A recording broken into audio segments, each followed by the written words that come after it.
राजकुमारी सुकन्या अपनी सहेलियों के साथ पवित्र चंदन वृक्ष के सरोवर में नहा रही थी कि तभी अचानक तेज हवाएं चलनी शुरू हो गई और वृक्ष की 2 आंखें खुल गईं। अरे ना समझ, क्या तुम में जरा भी समझ नहीं है? यह पवित्र चंदन वृक्ष का पवित्र सरोवर है, इसी में तुम निर्वस्त्र होकर नहा रही हो।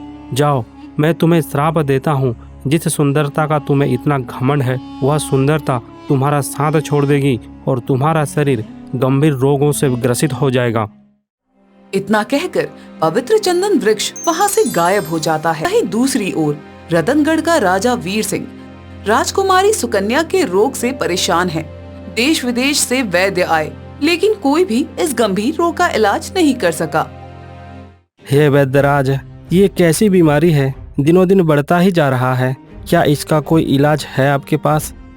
महाराज, हमने पूरी ताकत लगा दी है। जितनी भी दवा है हम सबका उपयोग कर चुके हैं, पर राजकुमारी की तबीयत में कोई सुधार नहीं हो पा रहा है। पिताजी, अब से छोड़ भी दीजिए, मुझे भी औरों की तरह जंगल में ले जाकर दफना दीजिए। बेटी सुकन्या, तुम ये कैसी बातें कर रही हो? तुम चिंता मत करो बेटी, हम कोई ना कोई उपाय जरूर खोज लेंगे। श्राप का प्रकोप बढ़ता जा रहा है। राजकुमारी के साथ राज्य के अन्य लोगों को भी संक्रमण फैलने लगा। लोगों के शरीर में काले धब्बे हो जाते हैं, जो बहुत ही दर्दनाक होता है। ये बीमारी पूरे राज्य में न फैल जाए, यही सोचकर कई ग्रसित लोगों को जंगल में ले जाकर गाड़ दिया जाता है। सुनिए महाराज, जहाँ दवाई काम नहीं आता, वहाँ दुआ काम आता है। इसलिए मेरी मानो, आप किसी साधु महात्मा से मिलिए, वही इस बीमारी का इलाज बता सकते हैं। राजा घोड़े पर सवार होकर बाबा रविंद्र जी के आश्रम की ओर निकल गए।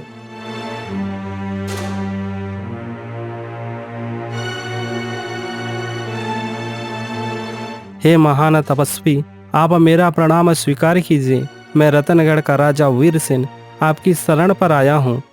बताइए राजा, कैसे आना हुआ आज? हे सिद्ध महापुरुष, आप तो परम ज्ञानी हैं, आपसे भला क्या छुपाना।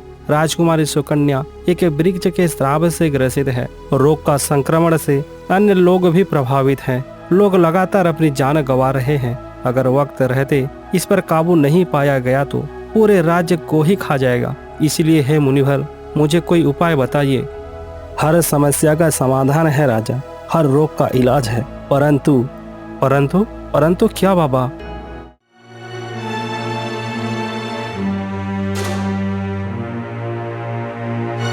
सुनो राजन, जहाँ तक मेरी दृष्टि जा रही है, मैं देख रहा हूँ कि रहस्यों का जंगल, गुफा की शक्ति खड़ा है अंधेरी दुनिया में बेजुबान। उसी के छाल से होगी तेरी मुक्ति। मैं समझा नहीं बाबा, आप ये कहना क्या चाहते हो? महाराज, यह श्राप कोई साधारण श्राप नहीं है। इससे मुक्ति पाना बड़ा ही कठिन है। पवित्र चंदन वृक्ष का श्राप है। जहाँ तक मेरी दृष्टि जा रही है, यहाँ से सैकड़ों मील दूर सिलवा के घने जंगल में वह वृक्ष चला गया है। उसी वृक्ष के छाल से ही इस श्राप से मुक्ति संभव है महाराज। चाहे कुछ भी हो, हम उस वृक्ष के छाल को लाकर ही रहेंगे। नहीं महाराज, उसे कोई भी व्यक्ति नहीं ला सकता, किसी खास व्यक्ति ही ला सकता है। वो पवित्र चंदन वृक्ष है, सबके नजर में नहीं दिखेगी। तो हे मुनिवर, कृपया आप मुझे बताइए, उसे कौन ला सकता है? किसके नजर में वह दिव्य वृक्ष दिखाई देगी? जिसने कभी दुनिया नहीं देखा हो, उसी के नजर में वह वृक्ष दिखेगी महाराज। ऐसा इंसान कौन हो सकता है बाबा, जिसने इस दुनिया में रहकर भी दुनिया को ही नहीं देखा हो? यह रास्ता इतना आसान नहीं है महाराज। सबसे पहले तो आपको स्वयं ही उस खास इंसान को ढूंढना होगा। उसके बाद उस इंसान के जरिए उस पवित्र चंदन वृक्ष के छाल को लाया जा सकता है। तो फिर ठीक है बाबा, मैं आज से ही उस महान व्यक्ति की तलाश शुरू कर देता हूँ। एक बात और ध्यान से सुनिए राजन, आपको अपना सारा राजपाट त्याग कर उस व्यक्ति की तलाश करना होगा, तभी आप उस व्यक्ति तक पहुँच पाएंगे। यह भी एक नियम हुआ, इसी नियम को भी आपको पालन करना होगा महाराज। राजा बाबा से मिलने के बाद अपने राजमहल आ जाते हैं। राजा वीरसेन उदास रहते हैं। क्या हुआ महाराज? बाबा ने क्या कहा राजकुमारी के बारे में? रानी, आप चिंता ना करें, उन्होंने कल आने को कहा है। उम्मीद है, भरोसा है। आप भी भरोसा रखिए रानी, ऊपर वाला चाहा तो सब कुछ ठीक हो जाएगा।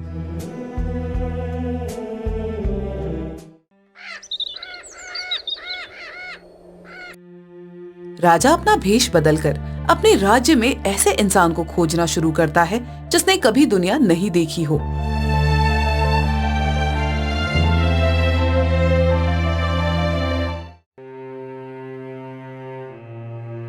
अरे तू कब तक हमारी जिंदगी में बोझ बनकर बैठा रहेगा नालायक? ना कोई काम करता है, ना कोई काज करता है, बस आराम की रोटी खाते रहता है। अरे भैया, आप ये कैसी बातें कर रहे हो? मैं जन्म से अंधा हूँ, मैं भला क्या काम कर सकता हूँ? फिर भी मैं इन गन्नों को छांटने का काम कर ही तो रहा हूँ। हाँ, बस यही एक बहाना रोज बनाता है तू कि मैं अंधा हूँ, मैं तो कुछ कर नहीं सकता। भैया, आप दोनों ने तो पहले ही मेरे हिस्से के सभी जमीन ले गए हो। अब आप मुझसे क्या चाहते हो? मैंने तो कभी आपको कुछ नहीं मांगा।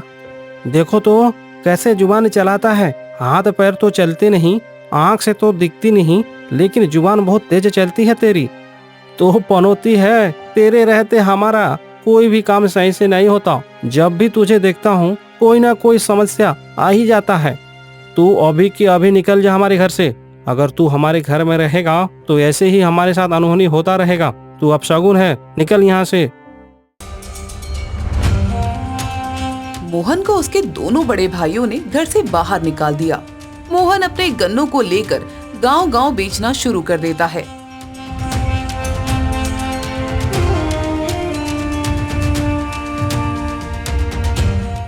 हे भगवान, मैंने पूरे राज्य को भ्रमण कर दिया, अभी तक मुझे ऐसा कोई भी व्यक्ति नहीं दिखाई दिया।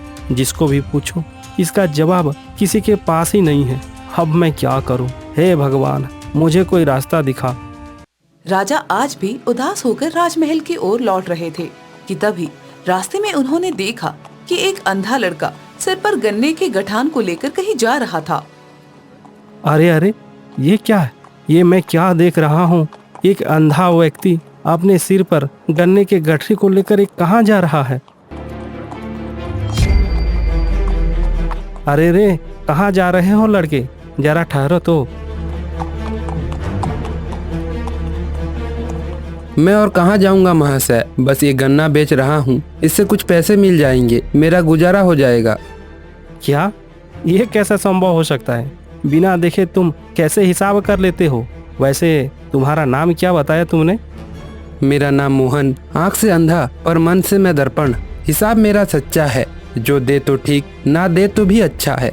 जन्म से हूँ अंधा, ना मैंने कभी दुनिया देखा। पेट के लिए कुछ तो करना ही पड़ेगा, वरना यहाँ तो अपने ही अपनों को देते हैं धोखा। अरे वाह, मुझे तो वो इंसान आज मिल गया जिसने कभी दुनिया ही नहीं देखा हो। बताइए महाशय, क्या आपको भी गन्ना चाहिए? अरे अरे वाह मोहन, तुम तो बड़े कमाल के हो। अच्छा चलो, मेरे पास कुछ सिक्के हैं, इसके बदले तुम मुझे कुछ गन्ना दे दो। राजा ने मोहन को कुछ सिक्के दिए। मोहन उन सिक्कों को परखने लगता है। महाराज, इससे तो आप मेरा सभी गन्ना को ले सकते हैं। मैं कोई राजा नहीं, मैं तो भाई एक साधारण व्यापारी हूँ, तुमसे सौदा कर रहा हूँ। नहीं महाराज, मैंने कहा ना, भले ही मैं अंधा जरूर हूँ, पर मैं दुनिया को अपने मन से देखता हूँ, दिल दिमाग से देखता हूँ, परखता हूँ। हाँ भाई हाँ, सच में तुम तो बड़े होशियार हो, चतुर हो। अच्छा बताओ, ये सब तुमने कैसे पता लगाया कि मैं कोई राजा हूँ? देखिए महाराज, ये जो आप मुझे सिक्के दिए हैं, पहली बात तो इसमें जो मुद्रित किए गए हैं, इसमें जो चिन्ह अंकित हैं, यह तो राजघराने के हैं, इसके स्पर्श से ही पता चलता है। दूसरी बात, इसके सुगंध से पता चलता है कि यह राजकोष के जमा सिक्के हैं। तीसरी बात, इन सिक्कों के वजन और खनक से यह पता चल रहा है कि यह कोई साधारण धातु से बने नहीं हैं, यह तो सोने के सिक्के हैं। चौथी बात, इस राज्य में घोड़े से चलने का अधिकार सिर्फ राजघराने के लोगों के पास ही है। आप जो मेरे से बात कर रहे थे, उसी समय घोड़े की चलने की आवाज आ रहा था। इससे पता चलता है कि आप कोई राजा होंगे। वाह, मान गया मोहन, वाकई में तुम बहुत चतुर हो। इस तरह मोहन ने राजा को अपने सारे गन्ने बेच दिए। मोहन, आज मैं तुमसे एक विनती करता हूँ। भले मैं इस राज्य का राजा हूँ, लेकिन आज तुम्हारे आगे मैं झोली फैलाकर भीख मांग रहा हूँ। आप इस राज्य के राजा हैं। आप इस राज्य के लोगों के लिए बहुत अच्छे अच्छे काम किए हैं। आपका बहुत नाम है। लेकिन यह नाम और दाम किस काम का, जब राज्य ही नहीं रहेगा। नहीं महाराज नहीं, आप ये कैसी बातें कर रहे हैं। क्या हुआ महाराज, राज्य में सब ठीक तो है ना? सब ठीक नहीं है मोहन, इसलिए तुम्हारे आगे भीख मांग रहा हूँ। क्या तुम मेरा एक काम करोगे? बताइए महाराज, मुझे क्या करना होगा? देखो मोहन, इसके बारे में ज़्यादा कुछ मुझे भी जानकारी नहीं है। यह तो मुनि रविंद्र ही बता सकते हैं। मोहन ने राजा की बातें मान ली। राज्य की भलाई करने के लिए मोहन और राजा दोनों बाबा रविंद्र जी के आश्रम पहुंच जाते हैं। प्रणाम है साधु महात्मा, बताइए मुझे यहाँ क्यों लाया गया है? सुनो युग, इस राज्य में एक श्राप ने पैर पसार लिया है। कई लोग इससे ग्रसित हैं। अगर इस श्राप से इस राज्य को कोई बचा सकता है तो वह तुम ही हो। तुम ही इस राज्य को बचा सकते हो। वैसे क्या नाम है तुम्हारा युग? मेरा नाम मोहन है बाबा, बताइए मुझे क्या करना होगा? तो सुनो मोहन बेटा, तुम्हें सिलवा के जंगलों पर जाना होगा। वह एक रहस्यमय जंगल है। वहाँ एक गुफा है। गुफा की रक्षा एक खतरनाक मायावी जीव करता है। उसी गुफा के अंदर मिलेगा पवित्र चंदन वृक्ष। उसी के छाल को लाना होगा। उसी से इस श्राप का इलाज किया जा सकता है, रोग मुक्त किया जा सकता है। ठीक है बाबा, मुझे मंजूर है, पर मैं ठहरा अंधा व्यक्ति उस जंगल तक कैसे पहुंचूंगा? उस जीव से मैं कैसे लड़ूंगा? उसके लिए चिंता करने की जरूरत नहीं है मोहन। ये जो मेरा घोड़ा देख रहे हो, यह बहुत समझदार है, चालाक है। चालक के मन को ही समझकर उसे उसी के मंजिल तक पहुंचा देता है। इसलिए इस घोड़े पर सवार करना, ये तुम्हें वहां तक ले जाएगा। एक बात और सुनो मोहन, जब तुम्हारा सामना उस गुफा के रक्षक खतरनाक जीव से होगा, तब तुम्हें यह मंत्र कहना होगा। बाबा मोहन के कान में वो गुप्त मंत्र कहते हैं, जो गुफा में प्रवेश के पहले रक्षक जीव से सामना करने के लिए उपयोग किया जाएगा।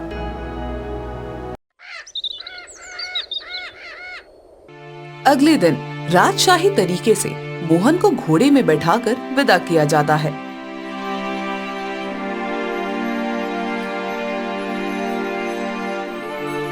अरे सच में बाबा ने बिल्कुल सही कहा था। यह जंगल तो बहुत ही मायावी लगता है। अजीब अजीब आवाज आ रहा है। मुझे कैसे भी करके उस गुफा तक पहुंचना होगा। मोहन कुछ दूर आगे बढ़ा ही था कि एक मायावी बेल ने मोहन और घोड़े को जकड़ लिया।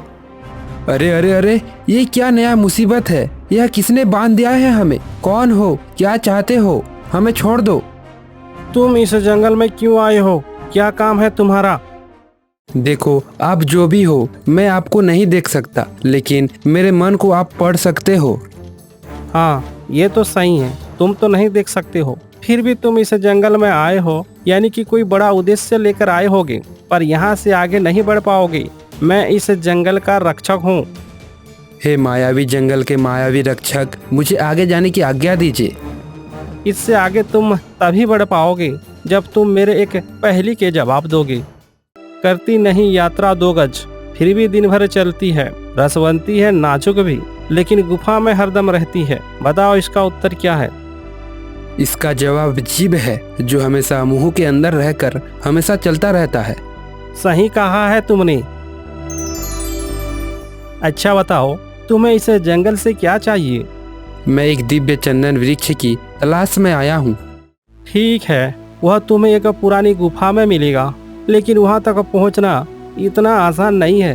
तुम्हें चंदन की महक आ रही होगी ना? वह उस दिव्य चंदन वृक्ष का ही महक है। तुम उसी महक को सूंघते हुए उस गुफा तक पहुंच सकते हो। ठीक है बेल, तुम्हारा बहुत बहुत धन्यवाद। इस तरह मोहन बैल के सवालों के जवाब देकर आगे बढ़ता है। जिधर से चंदन की महक आ रही थी, उसी दिशा में मोहन और उसका घोड़ा आगे बढ़ते चले गए। कुछ देर के सफर के बाद दोनों आखिर उस गुफा तक पहुंच जाते हैं। अरे भाई, ये घोड़ा रुक क्यों गया? अरे हाँ, लगता है हम उस गुफा तक पहुंच गए। अरे भाई, मुझे खुशबू के साथ कोई जानवर की गंध मिल रहा है। लगता है यहाँ आसपास में कोई बड़ा खतरनाक जीव होगा। अरे हाँ, याद आया। बाबा ने कहा था कि कोई जीव उस गुफा की रक्षा करता है। हाँ, ये वही होगा। पर यह कौन सा जीव हो सकता है? इसके गुर्राने से तो लगता है यह कोई भालू होगा। अरे हाँ, ये भालू ही है। अब मैं क्या करूं? अरे हाँ, याद आया। बाबा ने इसका गुप्त मंत्र भी बताया है। बिन बुलाए आया हूँ, हे मायावी शक्ति, गलती को क्षमा कर, सुन ले मेरी विनती। गुफा के मध्य विराजित सुगंधित चंदन, उसे लेने आया, नाम है मेरा मोहन। अंदर जाने दे मुझे, हे मायावी शक्ति, उसी के छाल से ही होगी जनमानस की मुक्ति। मोहन के इतने कहने पर मायावी भालू गुफा के दरवाजे से गायब हो जाता है। वहीं मौका देख राजा का चतुर घोड़ा मोहन को गुफा के अंदर ले गया। सच में यह गुफा तो बहुत मायावी लगता है। उस वृक्ष की सुगंध पूरे गुफा के अंदर व्याप्त है। मुझे कैसे भी करके उस चंदन वृक्ष के तल तक जाना होगा। अरे भाई घोड़े, मुझे उस चंदन वृक्ष के तल तक ले चल, जहाँ से यह सुगंध आ रहा है। लगता है हम उस वृक्ष के नीचे आ गए।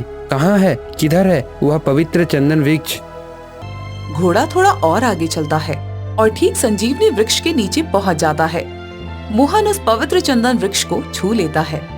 अरे तो यह है वह वृक्ष। देखो तो इसके स्पर्श से ऐसा लगता है कि यह अत्यंत दुर्लभ है। सच में इतनी मेहनत के बाद आखिरकार मुझे मंजिल मिल ही गया। मोहन ने जैसे ही वृक्ष को स्पर्श किया, वृक्ष की आंख खुल जाती है। अरे कौन हो युवक, क्या तुम्हें अपनी जान की परवाह नहीं है? कौन हो? क्या तुम मुझसे बात कर सकते हो? तुम जिसे खोजने आए हो, मैं ही हूँ पवित्र चंदन वृक्ष। प्रणाम है पवित्र चंदन वृक्ष। मेरा नाम मोहन है। आपके श्राप से रत्नगढ़ राज्य गंभीर बीमारी से ग्रस्त है। मैं उनकी रक्षा करने के उद्देश्य से आपके छाल लेने आया था। सुनो मोहन, तुमने निस्वार्थ भाव से अपने राज्य के लोगों की रक्षा के लिए यहाँ आए हो, इसीलिए तुम्हें मैं निराश नहीं करूँगा। जाओ मोहन, आज के बाद तुम भी इस दुनिया को देख सकोगे। तुम्हारी आंखों की रोशनी वापस आ जाएगी। पवित्र चंदन की औषधियां तत्व मोहन के अंदर प्रवेश करने लगी। मोहन का अंधापन खत्म हो गया। उसकी आंखों की रोशनी आ गई। मोहन अब देख सकता है।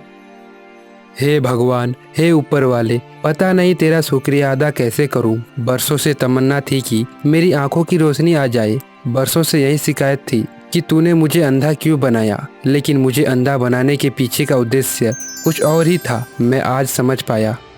आज देखो तो दूसरों की भलाई करते करते अपना भी भलाई हो गया। इसीलिए लोग कहते हैं, कर भला तो हो भला। हे पवित्र चंदन वृक्ष, मुझे अपनी दिव्य गुण वाली अपनी छाल दीजिए, जिससे कि मैं अपने राज्य के लोगों की प्राणों की रक्षा कर सकूं। अरे हाँ, क्यों नहीं मोहन, ये लो मेरे वृक्ष के जादुई छाल। इससे राजकुमारी श्राप मुक्त हो जाएगी और अन्य लोग भी स्वस्थ हो जाएंगे। अब मुझे छाल को लेकर जल्द से जल्द राज्य की ओर लौटना चाहिए। मोहन वृक्ष के छाल को एक बड़े से गठरी में बांधकर उसको घोड़े में लादकर गुफा से बाहर निकल गया और अपने राज्य की ओर बढ़ने लगा। काफी समय हो गया, अभी तक मोहन पवित्र चंदन वृक्ष की छाल को लेकर नहीं आया। पता नहीं क्या हुआ होगा उसके साथ। मुझे नहीं लगता महाराज कि वह अंधा व्यक्ति उस रहस्यमय जंगल से पार पाया होगा। नहीं मंत्री, हमें हिम्मत नहीं हारना चाहिए। मोहन को मैं अच्छी तरह से जानता हूँ, वह बहुत चालाक है। तभी वहाँ एक सैनिक आता है। सैनिक आकर राजा के पास कहता है, महाराज की जय हो। पवित्र चंदन वृक्ष की छाल लेकर मोहन राजमहल पधार चुके हैं महाराज। सैनिक के मुंह से ये बातें सुनकर राजा के साथ सभी लोग राजमहल के द्वार पर आ जाते हैं और मोहन का जोरदार स्वागत करते हैं। राजवैद्य के द्वारा उस छाल को तरल बनाया जाता है और कुछ बूंद राजकुमारी को पिलाया जाता है। राजकुमारी की तबीयत में एकाएक सुधार आने लगता है। राजकुमारी पहले की तरह युवा व सुंदर हो जाती है। साथ ही राज्य के सभी प्रभावित लोगों को भी पिलाया जाता है। इस तरह सभी लोग ठीक हो जाते हैं। इस तरह से पूरे राज्य में मोहन की प्रशंसा बढ़ने लगी। मोहन का मान सम्मान बढ़ गया। तुम्हारा बहुत बहुत धन्यवाद मोहन, तुम्हारा मुझ पर बहुत बड़ा उपकार रहा। नहीं महाराज, इस राज्य में मैं भी रहता हूँ। अपने ही राज्य के लोगों की रक्षा करना यही मेरा उत्तरदायित्व बनता है। मैंने जो किया है अपने राज्य की भलाई के लिए किया है महाराज। किसी ने सच ही कहा है महाराज, कर भला तो हो भला। मैं लोगों की भलाई के लिए गया था और देखिए मेरी आंखों की रोशनी आ गई। अब मैं भी इस दुनिया को देख सकता हूँ। हाँ मोहन, यह बात तो सच है। सुनो मोहन, मैंने वचन अनुसार पहले ही राजपाट को त्याग दिया है। अब मैं इस राज्य का राजा नहीं हूँ। ये आप क्या बोल रहे हैं महाराज? ऐसा नहीं हो सकता। सुनो मोहन, उस रहस्यमय जंगल में जाने से पहले मुझे एक खास व्यक्ति की तलाश था। नियम अनुसार मुझे एक ऐसे व्यक्ति की तलाश था जो दुनिया नहीं देखा हो, लेकिन तलाश करने का भी एक नियम था कि मुझे निस्वार्थ रूप से राजपाट का त्याग करना होगा, जो कि मैं तुम्हें खोजने से पहले ही त्याग कर चुका हूँ। इसीलिए मैं अपने वचन से मुकर नहीं सकता। मैं अब बाबा रविंद्र जी के आश्रम जा रहा हूँ। बाकी का जीवन मैं साधु सन्यासियों के साथ बिताऊंगा। और एक बात, आज मैं एक घोषणा करने जा रहा हूँ। सब लोग ध्यान से सुनो। मैं अपने सुपुत्री राजकुमारी सुकन्या का विवाह मोहन के साथ करने का घोषणा करता हूँ। साथ ही इस रतनगढ़ का राजा मोहन को बनाने का घोषणा भी करता हूँ। इस तरह राजकुमारी और मोहन का विवाह धूमधाम के साथ किया जाता है। राजा ने मोहन को राजगद्दी सौंपकर एक सन्यासी का भेष धारण कर राजा और रानी बाबा रविंद्र जी के आश्रम में रहने लगे। इस तरह मोहन और राजकुमारी की जिंदगी आगे बढ़ती चली गई और रतनगढ़ राज्य के लोग हंसी खुशी अपना जीवन जीने लगे। हम अपनी किए पर बहुत शर्मिंदा है महाराज, हमें माफ कर दीजिए। हम आपके आगे हाथ जोड़ते हैं, माफी मांगते हैं। हाँ महाराज, हमें माफ कर दीजिए। अरे नहीं भैया, आप ये कैसी बातें कर रहे हैं? मैं आपका छोटा भाई मोहन था और मोहन ही रहूंगा। मोहन, हमने तुम्हें घर से बाहर ही कर दिया, अब क्या तुम हमें राज्य से बाहर कर दोगे भाई? अरे नहीं भैया, अगर उस दिन आप मुझे घर से बाहर नहीं करते तो शायद आज भी मैं एक अंधा बनकर ही रह जाता। इस तरह मोहन ने अपने दोनों भाइयों को माफ कर दिया। इसके साथ ही मोहन ने अपने राज्य के लोगों के लिए अनेक जन्म कल्याणी कार्यों को शुरू कर दिया, जिससे कि लोगों को रोजगार के साथ साथ उनके फसल का भी उत्पादन बढ़ने लगा।